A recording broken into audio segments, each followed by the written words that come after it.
buying an existing company and owning a company is the number one vehicle for building wealth in most people's lives, period.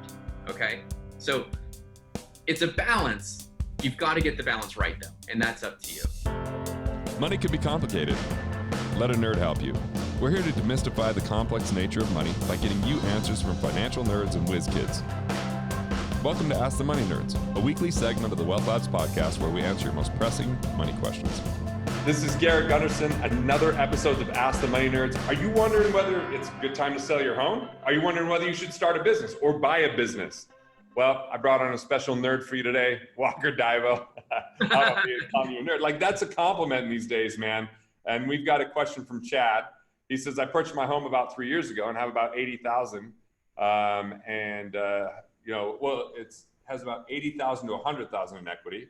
He's 39, single with no kids, so he doesn't have to convince anyone it's okay to sell his home. He works making commission, that can range from $2,000 to $8,000 a month.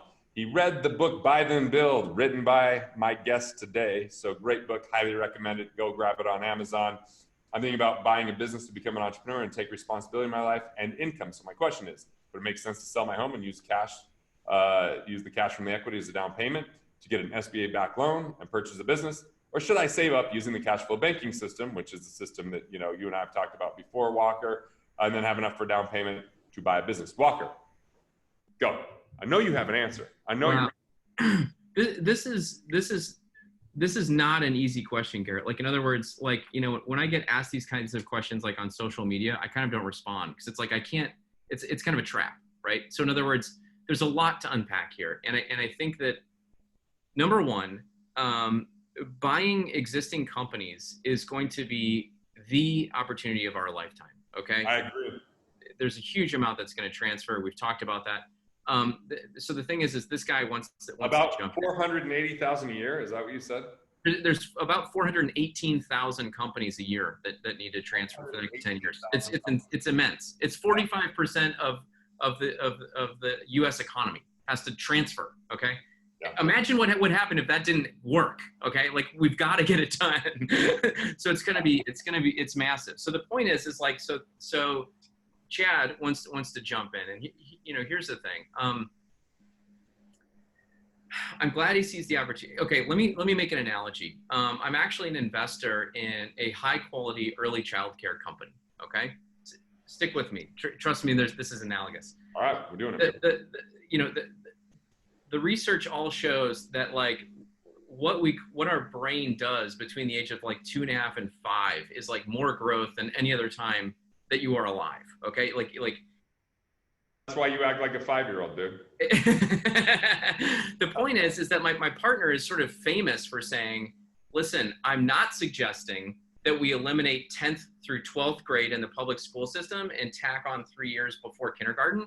But if we did, we'd be a lot better off as a society just because of the impact it would have. Okay. So the point is that, like, what Chad is asking here is, should I cut off 10th, 11th, and 12th grade and add, these early years for more impact? Okay. The answer is yes. By me, yes. In theory, the answer is yes, you should do it. Okay.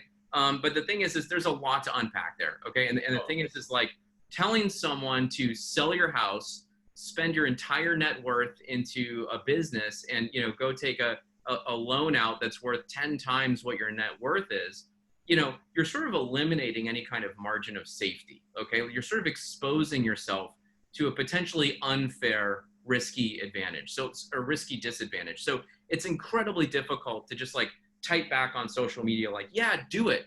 Okay.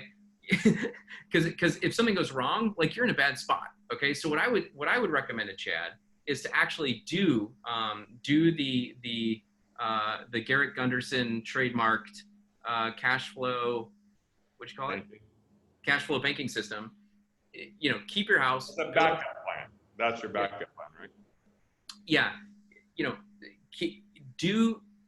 Get your education in business on someone else's dime while you're saving up. Okay. So work for the right organization.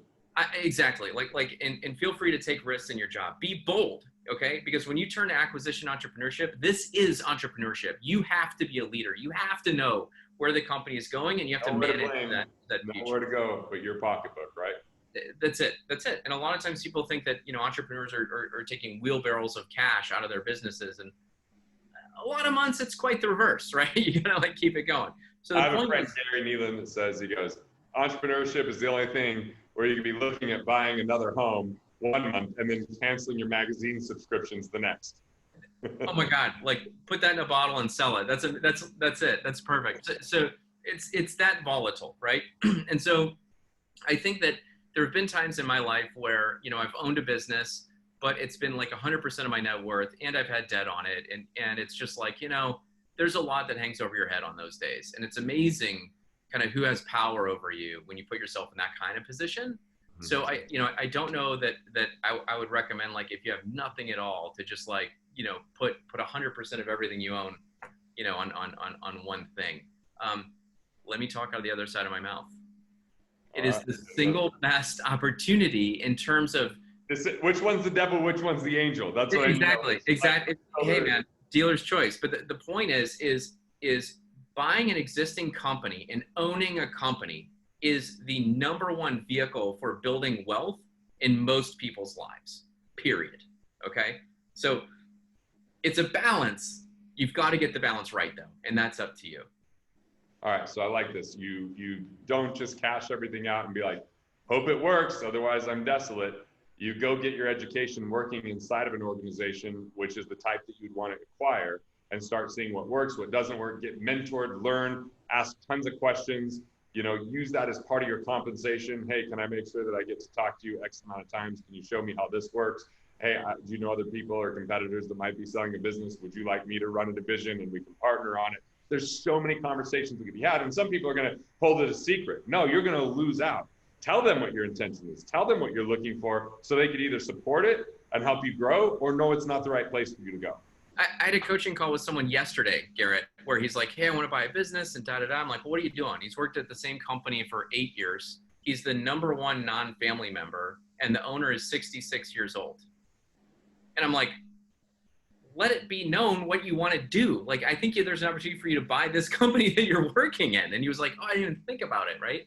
But I think that there's one other thing that Chad is asking here that needs to be sussed out, which is he's claiming he's got, 80 to 100K in equity, okay, in his home. So a lot has happened since the public. If he does sell his home, that's tax-free, which is good, up to $250,000.